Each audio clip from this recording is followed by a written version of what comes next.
Hello?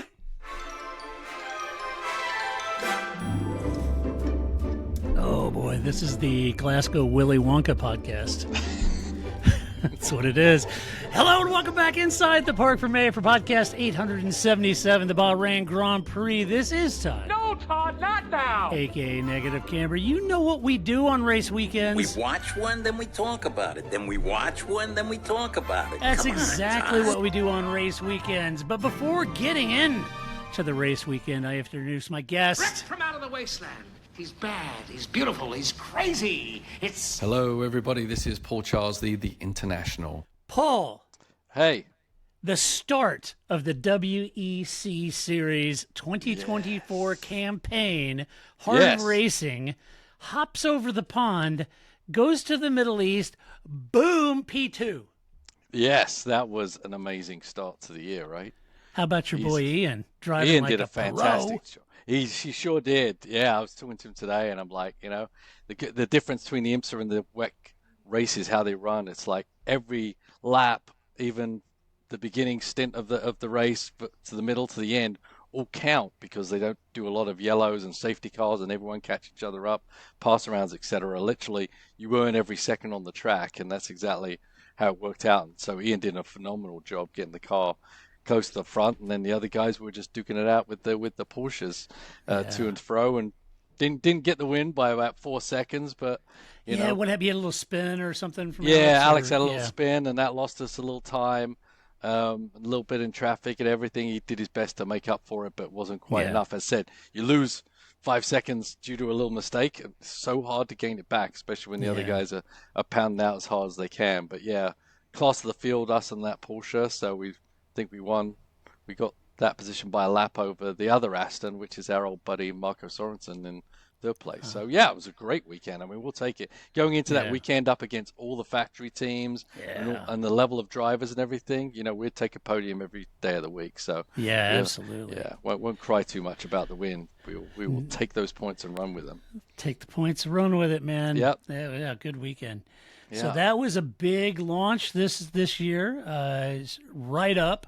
WC launched. MotoGP's getting ready to launch.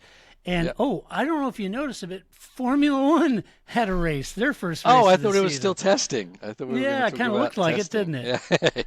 Yeah, that was good. Yes. So we're going to talk about that. It started in Bahrain. We're going to talk about the Bahrain Grand Prix. Yeah. And unpack that as we always do. Have a little bit of formation lap, just a little, some wordsmithing so we can wade into the lukewarm waters of this. It's kind of like your notes. As I said, lots of spacing to fill out 2 full pages of notes. Spacing. So we'll do the same thing with the podcast. We'll do lots of, painful pauses maybe, just to kind of try and get to an hour. I don't know. A lot of double spacing and aerial. Maybe there's this Aptos notes area. Yeah. Let's go back to that first point again. Yeah. I just want to talk a little bit more about that one point. Say more, Paul? Can we talk about tire pressures on the back left again? Formation. So after testing for 3 days, the drivers certainly know this circuit well, and there's not a lot of surprises for them other than wind changes and how dirty the track may or may not be by the time they got back for the race.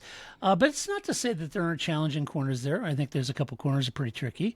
The track itself, very porous, very abrasive on tires. So if there were any cars that were abusing their tires last year, this would be a real good proving ground of whether they've solved that. And it looks like a lot of the teams did, if I'm honest, on Saturday. So that was good. The wind and cool temps, unseasonably cool temps, were a bit of a curveball for the teams. Winds changed directions completely come race day. All weekend leading up to, pretty predictable where the winds were coming from. And then for race day, really turned and came the other direction. Pretty stiff winds, so that caught some of the teams out. A few drivers saying they struggled with the wind, others saying they benefited from it. Which car was the fastest? That's what we all wanted to know. Where does Ferrari stand? Where would Mercedes be with their brand new car, brand new chassis? Would anyone make life tough for Red Bull apart from Christian Horner? That's what we wanted to know, right? And that's what we were Right. looking for. That's kind of what we found out. But- Slavering at the mouth. Anticipation Yes, was just- at this level. Yeah. Oh man, nail biting, yes. On the edge of seat action for the Bahrain Grand Prix, no doubt about it. But before we jump into the teams, Paul, what's your just overall thoughts about that track? The track, yeah, I mean, it's got a nice flow to it. Not all of them do. Little bit of elevation. I kind of like the challenge of the S's. Certainly that long left-hander leading into the tight left, very tricky under braking. If you've got a braking problem, it'll really exacerbate the situation at that point. And then the next turn coming down that little straight into that left-hander is a fun one. Certainly in qualifying where they really get to throw it in there. So I think it's an okay track. We've had some good races here, quite honestly. Yeah, we have. So if the timing is right and the cars are in the right place, then it is a track you can definitely have some good dicing with. There's a couple of positions where you can do the undercut, dive inside, get up, and then attack back. So I think it's a good track to race on. Unfortunately, I think everyone was, as said, leading up from a lot of testing. Everyone kind of knows exactly what they're going to do. So there's there's a lot of unpredictability to it, I suppose. Yeah. Apart from, as you say, the wind. But Yeah. It's a tough thing to do because the wind you can't see, but it has a massive effect on aerodynamic cars. Yeah, for sure. Yeah. Well, let's jump into the teams a little bit. We'll talk about that. We'll start the running order at the top where they finished, because that's what we do. We're going to start with Red Bull. I got a WhatsApp message from them. No, I didn't. Some pictures. I didn't really look closely, but yeah. It's a joke. This is a joke. I'm folding. I don't want this. Okay. Sergio Perez, P2, Max Verstappen, P1, testing, FP1, 2, and 3, and even qualifying, to me, suggested that Max may not enjoy the big advantage that he had last year. But he took pole to victory with a commanding 22-second lead over his teammate Sergio Perez, protected that from the very start. It's a great start to the season. He had fast lap. That's the cherry on top. Max said that the balance of the car felt great, and that the win actually helped him extract a bit more out of his car than previously in that weekend. I don't know. Yeah. Take that with a grain of salt. Maybe it did. I don't know. Maybe it didn't. Maybe it's just hashtag just the wind. Right? Yeah. Maybe they're just trying to. Maybe use the wind to hide the fact that he just turned his engine up to normal.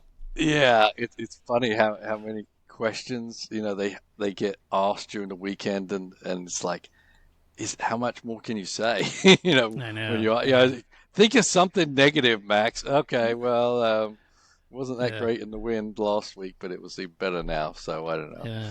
A couple of the shifts were kind of hard. Yeah. I wonder if that's code word for, go slower. Yeah. But I mean, going into the weekend, I mean, there's always going to be some questions. Certainly, is the main thrust or idea is that Red Bull still have a great car, because it's kind of shown itself over those 2 days. But you never know if something rears its ugly head in a race pace. Everyone's kind of playing games a little bit up until qualifying. But ultimately, we saw what we saw, and it was what it was. But I think everyone's panicking a lot.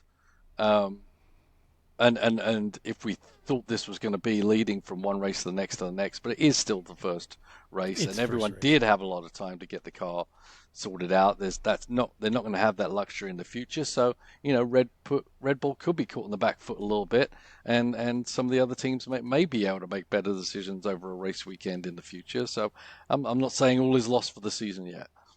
Yeah, it's kind of what I put in my notes. Fans are already bemoaning the performance as another year that we paddle our way to the 2025 season, when there's a lot of seats open, or even really the 2026 with the regulation changes. It's going to be another ho-hum and all that. I like you, Paul. I'm not sure. First race, right? I'm not sure it's that cut and dry. Reliability can always have an issue. Teams will aggressively upgrade.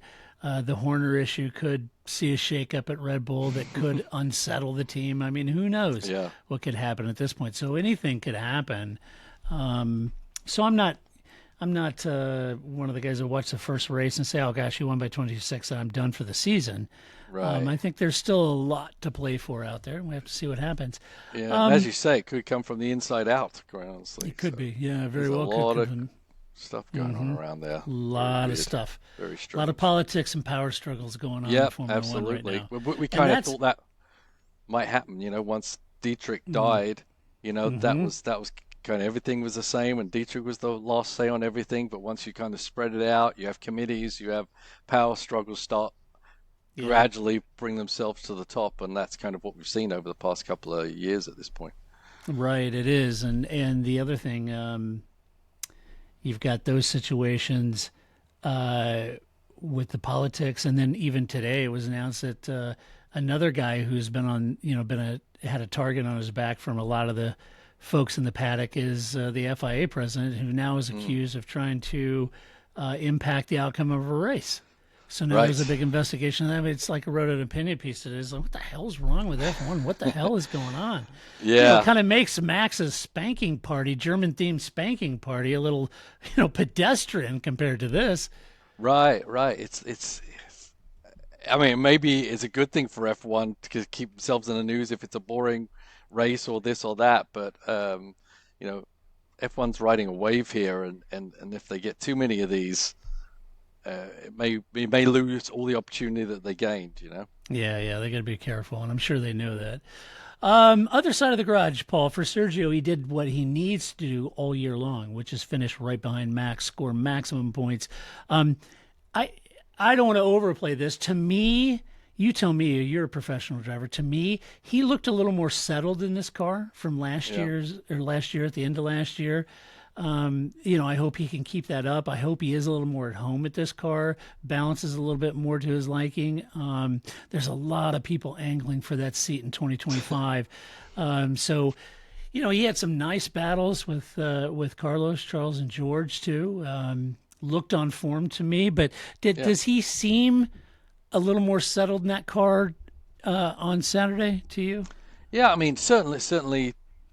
He was okay at the beginning of last season too, but certainly, how we saw him struggle the last half of the year. He's in an interesting space, right? As you say, there's so many people that could be vying for his seat. That's a lot of pressure. But the best thing for him to do is forget all about that and enjoy the ride, quite honestly. The one,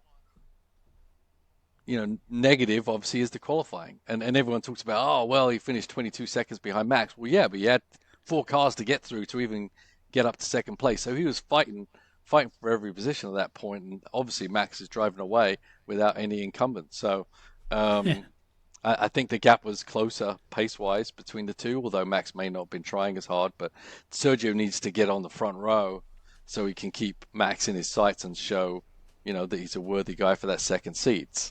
It's unlikely he's going to save the seat because of all the other people vying for it. Yeah. So that's what I'm saying. Make the most of it. Get some race wins. Don't cause a kerfuffle. Do the job and take the race wins when they're available there, because, a seat like this is not going to be available probably next year or ever again for him. Yeah. He's CV building at this point. Yeah. I meant to say big shout out to all of our Patreon supporters. So if you're a Patreon supporter, I send out a link on our Patreon page, and you can join and be part of our audience live while we're recording. So big hello to all of our Patreon supporters. Steven said spicy Yuki, Alpine resignations, Horner messages, MBS investigation. DTS is loving it. Yeah. And then Ian said drive to survive after dark. Oh, very dark. Yes. Yeah, very dark. Mm-hmm. Hey, Fabio, thanks for joining. So, anyway, thanks to you guys. Glad you're joining us for this podcast and able to join us live while we're recording. Let's jump into Ferrari. Charles Leclerc P4, Carlos Sainz P3. Charles lost a spot to Russell early on as he was struggling with locking brakes on the front end of his car, and said that he had 100-degree brake temperature delta between right and left differential. Charles said that he was also pushing to the right whenever he braked, and he fell behind his teammate, fell down to fourth, and really brought it home fourth.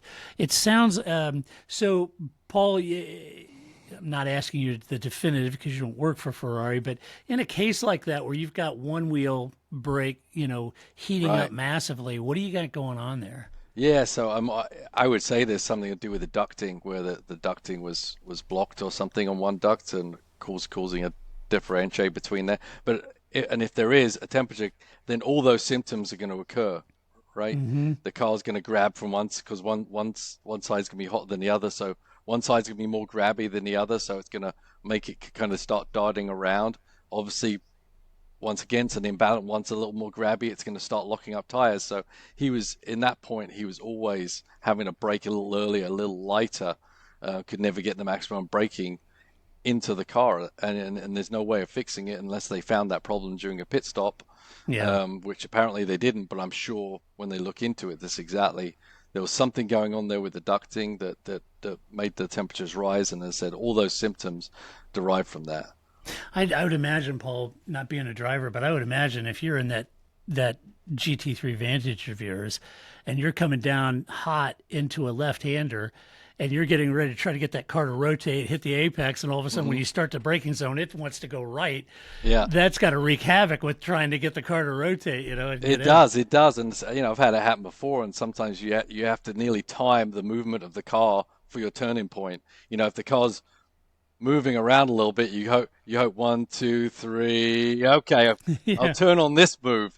And you just have to try and make the most of it. It's an adaptation, which a lot of the drivers don't have to do nowadays because they have so many controls in the car to control that stuff. Which, my whole thing was always, don't have so many adjustments in the car. Let the drivers adapt to things. But unfortunately, that's not the case. That's why you see him pressing the steering wheel about 5 times on a lap. But unfortunately for Charles, if there's something in the ducting, there's no adjustments in the car you can do left to right. Maybe you can do front to back and to alleviate it, but there's no way of solving that problem from in the cockpit. Yeah, for sure. Other side of the garage, Carlos didn't have an amazing start, but he made up for it on track, and while Max was in a different world from him, Carlos and Ferrari were able to show good long-run pace, reduce the delta to Red Bull from last year, and not chew their rear tires off in the process. For me, as a Ferrari fan, I think that's the biggest news out of this weekend, is that they weren't just ripping up the rear tires like they were last year. Ferrari also do seem to have pace enough to fight McLaren and Mercedes for the best of the rest. Should Red Bull be the dominant team, at least Ferrari's in the hunt for best of the rest. Last year they struggled so much with that rear end of that car, and they developed that car all year long, Paul, and still never really got on top of that issue. Right. So heading into this race, abrasive track, one track, you'd think that the backs would suffer wear rate or deg rate on the rears if that chassis was a serial abuser. This would be it, but hopefully, fingers crossed, that isn't the case, or at least it didn't seem to for Carlos. And he drove a really good measured race, passed his teammate, got up there in the hunt, ends up in P3 for a podium. A good move for him. And Paul, as you said on last week's podcast, this is kind of what he needs to do if he doesn't want to be just the other driver. If he's leading the points, that's good for him.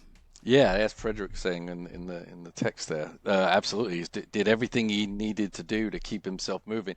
I think he was a little flattered by the fact that Charles had a little technical issue, but can't take away from him that he made the most of the opportunity, which is something he really needs to do. I mean, there's no way Carlos can go a year without a seat, so it's like, which seat is, he showed enough pace and poise to justify him staying in Formula One. So it's just a matter of how far up the ladder he can slot into when he has to walk out of Ferrari for sure. But a great move, some great passes, solid job by Carlos. Yeah, it was. Down in Mercedes, you had Lewis Hamilton P9, George Russell P3. No, it's not P3. No.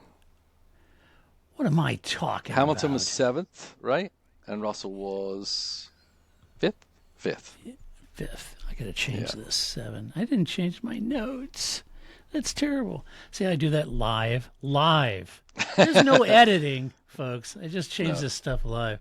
P7, P5. George overtook Charles early on and looked competitive at the set. He was running up to P2 at one point. He got jumped by Perez during the pit stop and then was told to lift and coast due to... Now, initially, he had brake heat issues like Charles had, but then later he was told to lift and coast because the engine was overheating. They were having engine overheating problems, and that was a real issue. It also seemed to plague the other Mercedes-fitted Williams cars, too, was this cooling issue as well as Lewis's car. And so they're doing a lot of lift and coasting. And, you know, is that just an issue for the Merc engine leading... You know, they have to have a rethink on the intake, how much air they can bring into that engine. Is it simply an air over the cooler issue? Is there some other issue why it's overheating? That's things that both Williams and Mercedes is going to have to look into. McLaren didn't really report that they were having overheating issues, so one might suggest that it could be air. So for George, though, to end up coming back up, looked actually a lot more. He and Lewis both looked a lot more competitive later in the race. And but he did manage to drag it all the way up to P5. Yeah, I jumped in on the replay into George's car at the end to kind of see what they were doing with the lift and coasting and all that kind of stuff. And one of the things I heard was, you know, you can stop lift and coasting. I can't remember which turns it was, but because they didn't need to save the tires anymore. So tires were also an issue. Overheating the tire. So I think they were managing the car a lot, and obviously we saw it had some good pace in testing, etc. But I think overall in the race, they've got some issues that they have to deal with that, you know, probably be tough to solve before next week. I'm a little more worried about next week because it's going to be hotter, you know. Yeah. So yeah, and these are what happens. I mean, we got all cars finish the race. Which is amazing for a first race of first season, all brand new cars. I know the cars look the same. F1 said it was the first time that's ever happened, I think. Yeah, probably in the first race of the season, I would imagine. Yeah. You know, the cars look similar, but they're all completely new cars, and there's a lot of things that are different because that's what the upgrades do, and that's what Ferrari did to change their car to make it better, and Mercedes the same. But yeah, Mercedes definitely managing some stuff which might be a little difficult to turn around before they get a little break in the action. They could go back to the drawing board a little bit. I think the car has pace. I just don't think it has a race pace right now because of those issues. And it could be where they had to start the car for fuel, for certain lift and coast. Obviously, you're expecting maybe a yellow flag, a full course yellow to kind of conserve some fuel a little bit. They always underfuel cars, so sometimes that comes into play if the race just keeps running green flag to green flag. So it's just a judgment call on how much fuel you start with, but definitely could be some other things as well that they're managing. So hopefully they can turn that around a little bit. Yeah, for sure. You know, it's a brand new chassis, new concept. But you're right. If they were managing tire heat, and that was an issue, managing engine heat. These are the small things. I say they're small. They're probably pretty large in scope, but still, those are all things they'll have to solve, and probably will take to get into the development cycle for that car to solve some of those things. So we'll see. For Lewis's race, Paul, he struggled initially with recharging his battery. I'm not quite sure what that issue was or how that was solved. Maybe he's just a little rusty. Maybe there was a legit problem that he had to do a reset. I'm not quite sure. But once that got sorted out, he radioed that he had broken a seat. Yeah. Not he broke it, the seat broke. Yeah. And they also asked him to lift and coast more. Like George, I think he was pretty quick later on in the race and was trying to make his way toward the front, but settled for P7. I think all in, I'd say that it wasn't the race that Merck wanted, to be fair, but the brand new car may need a few tweaks to really get it to come on song. It's a car that they say is compliant to upgrades, something they can work with. So let's hope they can fix all the little niggles to fight Ferrari for best of the rest. That's certainly what they want to do. They want to win, but they got a little work to do to get there. But for Lewis's race, a little bit of an outlier for him. Being down I think so. A broken seat is nothing to be sniffed at, quite honestly. It's happened to me before, and it completely throws away your feel. I mean, you're strapped in there, you're as tight, there's a lot of time spent just getting that seat right. And remember, Lewis was pushing the Mercedes team to move him back a little bit. Yes.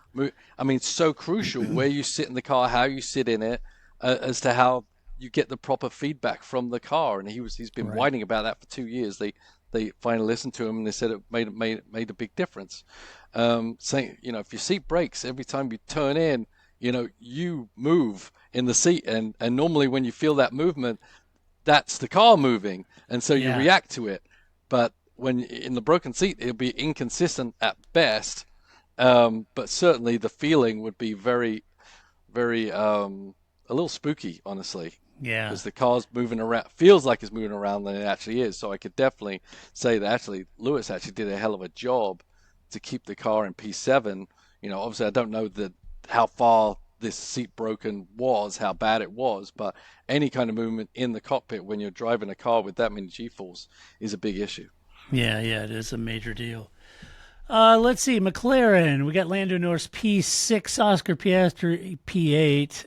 I believe that's right. Now I'm questioning my whole existence, whether I have the grid positions right. One concern is that Norris was complaining early about his rear tires, and that's not a great thing, but let's hope that can be cured in setup. Oscar kept Lando on his toes early on, but when Lando, and I'm wondering if this didn't actually play into Mercedes' hands. There were a few cars that once they burned that fuel off and they got light, Paul, they really did kind of come on song and looked a lot more competitive. And I think that's what happened with Lando. Once he got that fuel burned off, he got a lot quicker and really started to look competitive, finishing up in P6. Lando said that unlike Max, the wind direction change actually hurt them on Saturday, but he ended up in P6. It was a good run, both cars and the points. But yeah, he looked more competitive later in the race than certainly at the beginning.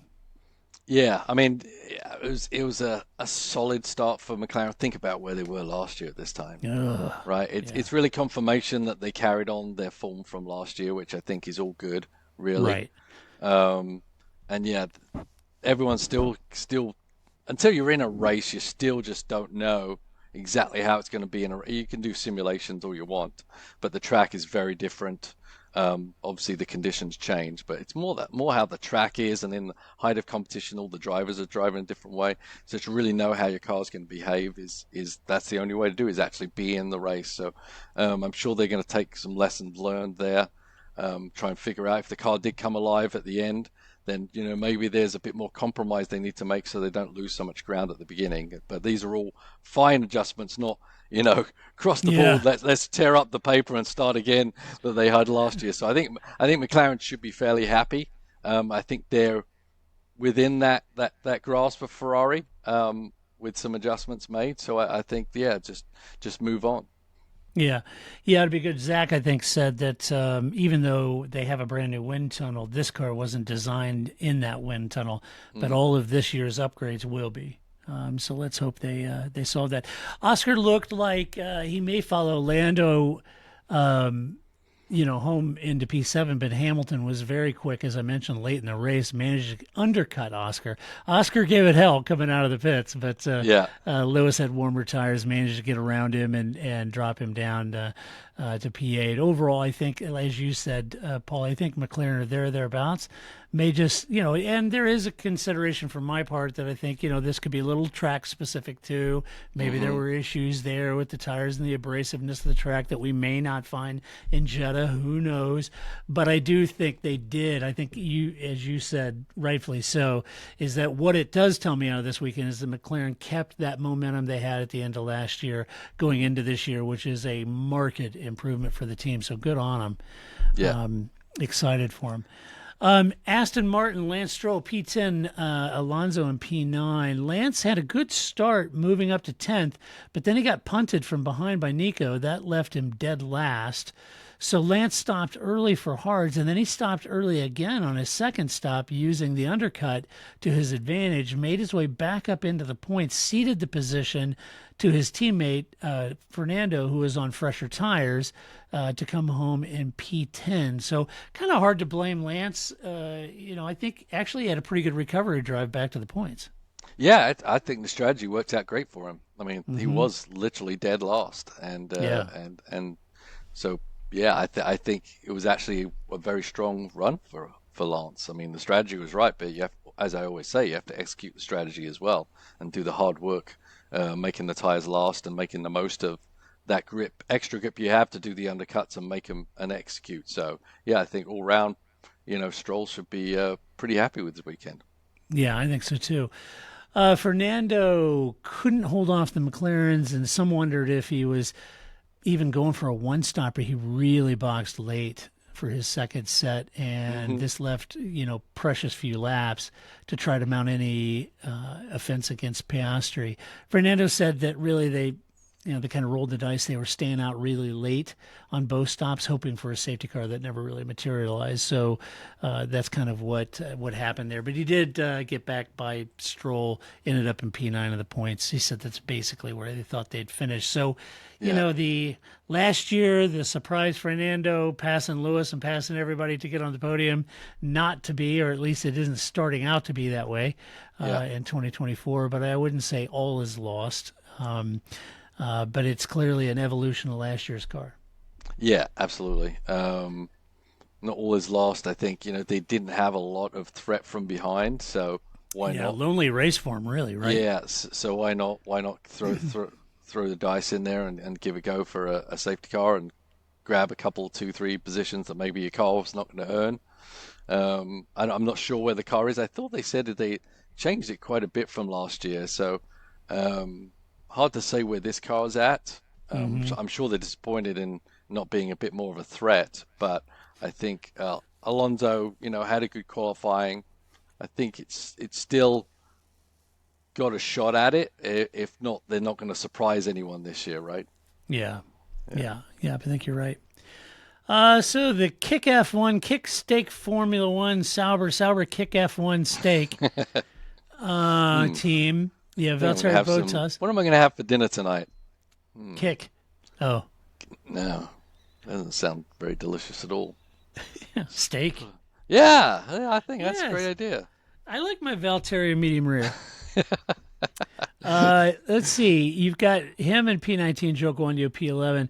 Joe took the Stroll gambit, following Lance Stroll, boxed early for both stops, trying to make that undercut work, and it did on large part because it kept him near the points for most of the day. And I thought Joe had a really tidy race, doing some great defensive driving too.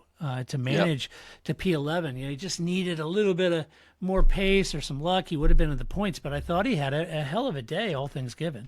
Yeah, absolutely. I think it was a great execution by the team and by him. And as I say, he had a lot of heat on him there at the end of the race. He could have easily ended P14, quite honestly, but he held on to it. So I think it was the car and team overachieved for this weekend. They've looked, just about a little bit better than the Alpine team at this point. But to get all the way up and be a threat for the points, I think was actually pretty sensational for both him and the driver and the team. Yeah, I agree. Valtteri had a tougher day. He had that 52-second pit stop with the wheel nut, and that pretty much paid. That was it. I seem to remember this has happened to him before. What does he do when he's out there? I don't know. How does he weld the wheel nuts on? Yeah, why is he doing that? Stop it, Valtteri.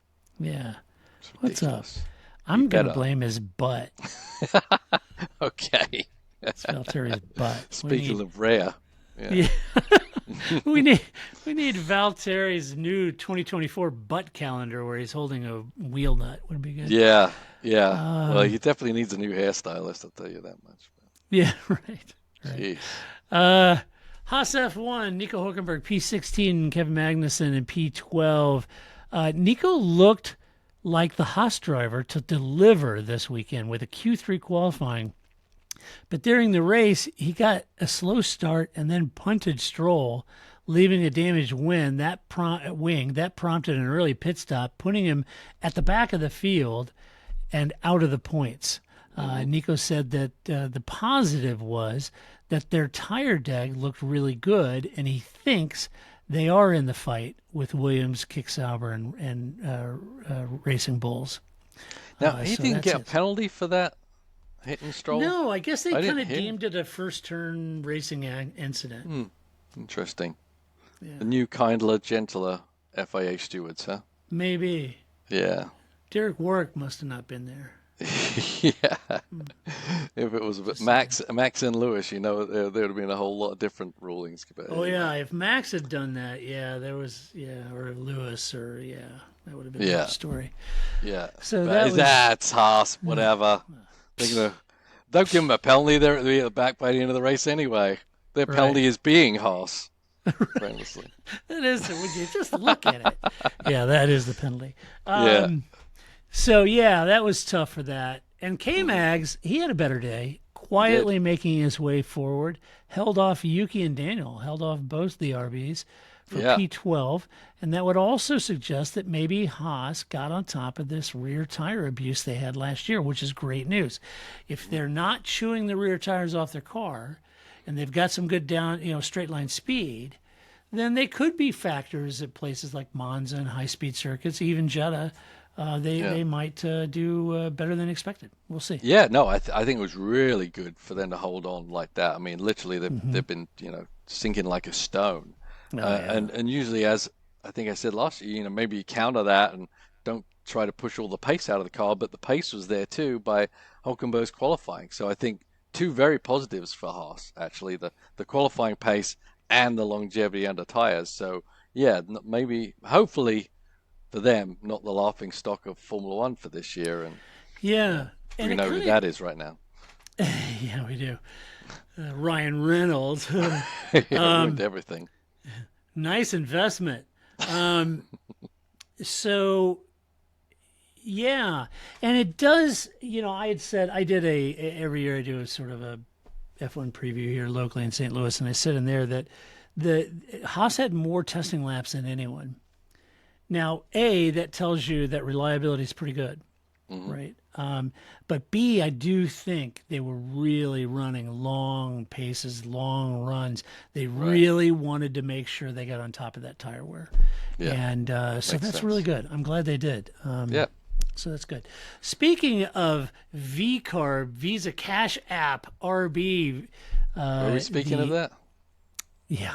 We are I think now. it was. I am now, damn it. Yeah. Don't be an nice effing segue, jerk. Todd. This is stupid.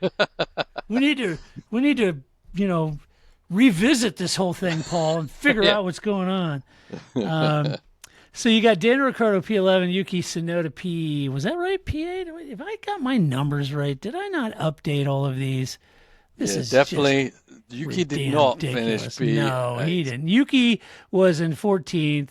Yes, Daniel was in 13th. A very sour 14th. My notes suck this week. Yeah, they really are. You just really called it in, didn't you? Well, I was so busy, adding all the multitude of notes and bullet points, I didn't go back and update the finishing positions. This is ridiculous. What kind of podcast is this? This is ridiculous. I want my money back. Yeah. Oh, my gosh. Well, you need more help, idiot. Obviously. I do. Yeah. I'm underserved, Paul. Yeah. As far as a podcast content creator. That's for sure. Influencer. Don't get much help from me, so. It's hard to Paul, be would you like to review the notes? Paul? Yeah, perhaps, Paul, when you read the notes after I've sent them to you hours before the podcast, you might want to just help me out and edit through them, make sure there's no glaring errors that are going to appear during the actual podcast. I'd be more than happy to help you, Todd, but I just don't. Here's this is Paul's copy editing. Oh, I got the notes. Print key. Yeah. There they are. That's what we're going with. You live and die by it, buddy. I'm still reeling from concussion from my karting this weekend, but Yeah. You blew up your engine. Blew up my engine, blew up my old shoulder. From leaping over other cars' tires and stuff. But hey, finished the race in the end. That was all right. Got to play hurt, Paul. I was hurt. You're a hammer. You're a West Ham guy. Exactly. You got to play hurt. I know. Hey, you guys beat up on Everton this weekend, too. Yeah, I know. That was nice. Yeah. That was nice. That It wasn't just Bowen scoring goals this time either. It was kind of embarrassing for Everton. Yeah, that's good. We'll keep it that way. Yeah, right. Let's see. So, yeah, that's Dan was struggling with handling when he was in traffic, he said. Which is interesting. He said he was struggling in traffic. He was. I rode around with him because I was trying to, and like as soon as he gets up behind a car, just the front end just disappears, washes out. He just got nothing, and that's why he struggled there at the end, making headway even after Yuki let him by finally. But yeah, the car was not good running behind cars. Yeah, his used softs at the start didn't help him either. He said the hards weren't much better. He said, but when he got to the new softs on the last stint, then he said that the pace really started to show up. And there again, I would suggest that maybe fuel load had something to do with that too, right? Yeah. So his newfound pace late in the race caused some drama within the team. The team asked Yuki to move over. Dan was on soft compounds, and Yuki dragged that moving out of the way out for like 2 laps, a meal right? out of that. Yeah, he made a meal out of that. It took quite some time, and then finally when Dan got around him, Yuki is on the radio yelling and F-bombing, and it was crazy. Eventually, he let him through. But then, at the end of the race, the cool-down lap, as they're heading back to the paddock, Yuki damn near runs into Dan. Sure he did. runs up right next to the side, and Dan was like, what the hell? It's like the guy's a helmet. Yeah. Yeah, literally, I jumped in Yuki's car too. I don't know what he was doing on that slowdown lap. He's like, down. He's like over revving the car on a downshift, coming to a crawl, then just full throttle. He was just driving like a angry idiot. I mean, abusing the car. It's like, Yuki, that's your car, that's your motor. What are you trying to do? And then just playing games with Dan, nearly taking him off, locking his tires up, then coming back on and giving him the old, the elbow going by him. It's like, okay, well, Dan didn't ask you to move over. I mean, Yuki needs to go, man. Honestly, I've got no time for that guy at all. I don't either. That guy is seriously suffering from red mist and can't get out of it. Yeah, and I still don't know why because we have a plethora of good drivers, even in Formula 2. Why are you holding on to Yuki? I don't get it. Why would you put up with that? I know he's fast, but why you would hold on? He's fast-ish. He's not fast enough to be like that. Lewis Hamilton isn't fast enough to be like that, and he doesn't behave that way, No, Lewis doesn't behave that way. No. Yeah, I would have Liam Lawson's butt in that car so fast. Yep. I would. Steven said MBS told him not to. So, yes, I would. Let's see who we have. Let's talk about Dan a bit, though. I just want to talk about this a little bit because, honestly, I know Dan. He only finished one position ahead of Yuki, but the call came 2 laps before Yuki actually finally let him by, and by that time, the gains from the soft tires running behind. As I said, he had a little bit of trouble riding behind people, and having to run behind Yuki needlessly took an edge off the tire. I think if Yuki had let him by when he was asked, he would have had something to fight with, would have got by Magnussen, and potentially could have got by Zhou. But, I mean, they never would have caught Strolls, but best place would have been P11. But Yuki's fight to not let Dan by, which he should have done, really cost Dan 2 places. Not points, luckily for him, but still not happy with that guy. I agree. I agree. Boy, yeah. But aren't you surprised? I thought the car in general should have been better than it was. I did too, Paul. I made a note when I was taking notes in the race. I was a little disappointed. I really thought the RBs would be a lot faster than they should. Yeah. And maybe, and Zach shouldn't be too ticked off, if they're finishing down there. Right. Right. Nothing to worry about here. He was really upset about Red Bull owning 2 teams, and right. I don't know. Red Bull, you got Franz Tost kicked to the curb. You got this thing with Christian Horner going on. It's like anything else. It's like when Toto was killing it at Mercedes, then everybody comes after you. Everybody comes and they poach your people and they tear you down. And That's just kind of the way it is. But I really thought RB had hit the ground coming out midfield. Yeah, absolutely. And I hope they turn it around. Maybe it's track specific. Yeah. Track limited. Track limited. There you go. Speaking of track limited, let's talk about Williams. Oh yeah. You got Alex Albon. Do I have this right? Probably not. Alex Albon. Sargent definitely came last, so I think you're okay. Yeah. 15th and 20th. I'm all right. All right. 15th and 20th. Williams had issues with both cars early on, with both engine overheating. Logan had an electronic issue on Saturday, which caused him to flat spot, or on Saturday. Then during the race, he had the same electronic issue, caused him to flat spot the tire, run off, finally got rejoined to the track. Logan's issue was stemming from the steering wheel, which is brand new this year. Williams was the only one that had that permanent dash on the car. The last of the cockpit mounted, Yes, last of the cockpit-mounted displays, and now they put it on the wheel, and both the drivers were having issue with it. Alex couldn't change his settings for a portion of the race. When he changed his bias or whatever it was, they weren't changing. Didn't do anything, yeah. So, and as soon as I found that out, Paul, I thought, this is what Paul was talking about on last week's podcast.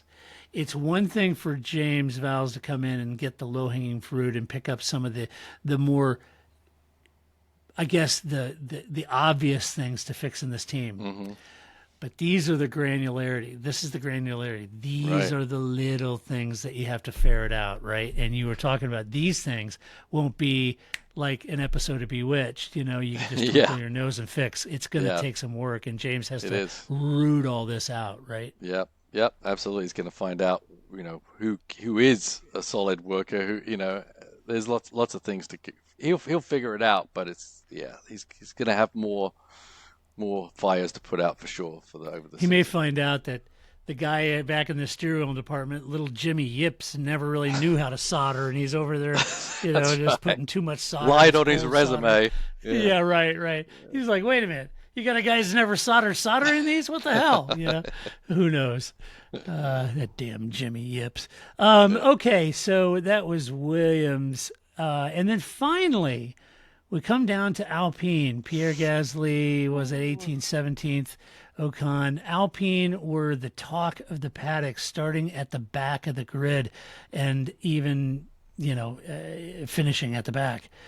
They were a lap down to the leaders at the end of the race. This, to me, Paul, is a 4-alarm fire at Alpine. They had their head aero guy and head technical chief leave the team. That's not good. And it all led me to say, I have a solution for Renault. You came back, you bought a team, you've been kicking a can down the road. You should be fighting for wins by now because you're Renault. And at this point, here's your solution. Sell it to Michael Andretti. Sell the team. If you're not going to get real and get in and do it right and get a real team boss and all of that stuff, then sell it to Andretti while the property is hot and worth money, right? Sell it to Andretti and let Andretti do it. Yeah. There's your answer. Two birds with one stone. Right. Just stick to making mediocre engines, maybe. I don't know. But I don't know. Renault has always been. There's always been something going on there politically, and lots of controversy inside the team for eons, quite honestly, which always thwarted them from actually winning a world championship, which they never did. It's been going on that way since Napoleon and Josephine. Yeah, till Alonso came along. I guess they did finally win one, but until the cheating Flavio until they cheated. Right. Yeah. Right. That's funny. Yeah, it's tough. And in Drive to Survive season 6, I think Christian Horner summed it up best when he showed up for the team boss interview on Thursday or whatever it was, and Bruno Fame shows up and he's like, "Oh, you're the new team boss?" He goes, "Yeah." It was awkward, and Christian goes, "Oh, okay." And then they asked Christian in part of the interview series portion of that DTS, they asked him, he said, "Well, Renault news," and he says, it's hard to tell what the hell's going on over at Alpine. Yeah, it is. And I think he's right. Yeah, It is. every 3 years they reignite the next 3 years. We're gonna We're plan, gonna we're gonna rebuild. program, we're gonna start winning, we're gonna do this, and it's like We're 12 rebuilding. years on, you're still doing it. Yeah. Yeah, we're rebuilding over there. Mm-hmm. So anyway, well, that's the teams. That's what we think about them. Spencer says Alpine soundbite should be from Inspector Clouseau. Yeah. Does your dog bite? Hello, Paul. Oh, I'm on my good. phone. That's crazy. Yeah, says now I'm in Australia. Yeah, crazy. Lucky you got that That whole is new nuts, internet isn't thing the other week, the other year. Yeah, well, that's at Mm. Yeah, right. That's just the beauty of the Yes. internet service I have. It just goes out just for no reason. I didn't have that when I was on fiber, but I got this incredibly riveting text and said, yeah, Spectrum is experiencing a internet service issue. Expected resolution Yay. at 7:30 p.m. That's what I need. That's exactly what I need. I mean, it's No, not it's like not some like of us are podcasting. more things to do. We're not busy or anything. Yeah. No, we're not. No, Yes. not working or anything like that. So, all right, where did I leave off? Awards, We were I ready think, to move right? over to Donkey, were we not? Yeah. Yeah. Okay, let's talk about Donkey of the Donkey? race. Are we going Donkey? Did we do Move of the Race already? Oh, maybe we'll start Yeah. that over because I don't know that we did get to the move. Yeah. Okay, go Move of ahead. the Race. Move of I the have race. Who do you have? Carlos on Chuck. What more do you need from move. Carlos Sainz than to, dive bomb from 5,000 miles behind Charles and stick it in the corner? He did come from very far back. It was Right. surprising. He was lining them up for a pass, Yeah. obviously, but to do it right then and there, I think caught Charles by surprise also, actually. And also it's making the move and they've taken their position, but also kind of showing your team, what they're going to be missing next year, right? So did you pick the right guy? Well, Carlos is out there to prove wrong, and he did a pretty good job. Right. Yeah, I had Sainz originally, and I was thinking that there was also a really good over under the alley-oop by Perez.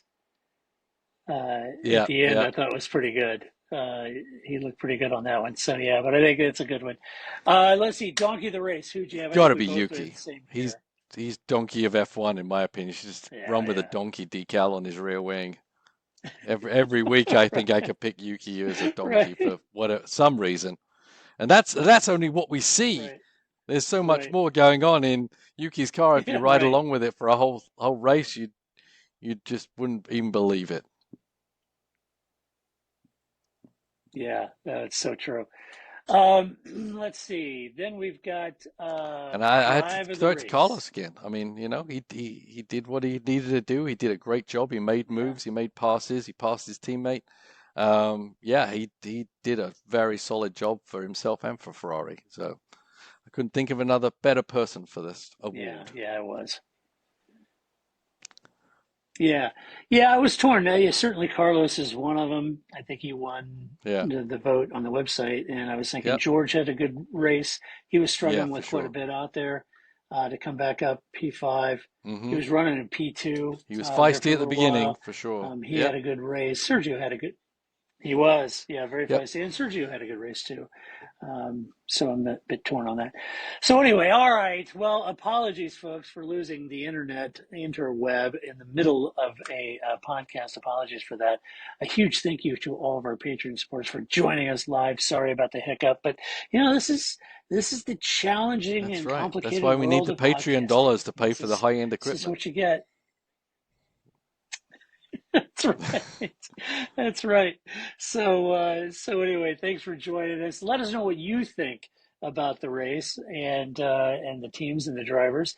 And until then, you can go to the website, theparcfermé.com, share your opinion. Huge thank you to our Patreon supporters. If you like the podcast, share it with a friend. Tell some folks about it. Don't keep it all to yourself. And that would be helpful. And you can go over to Apple Music or whatever your podcast player is. Give us a good rating over there. Give us a little love. That would be appreciated. And then until next weekend, when we come back and do it all over again, this is Todd, a.k.a. Wow. Next weekend, Paul. I don't get a weekend off. Next okay. weekend. All right. Yeah, tragically on my phone, I don't have my soundboard either. So I can't play any music. It's going to be just a cold, hard, stale stop. Maybe we could have a sing-along. Yeah. Anyway, all right, Bye. We'll see you next week.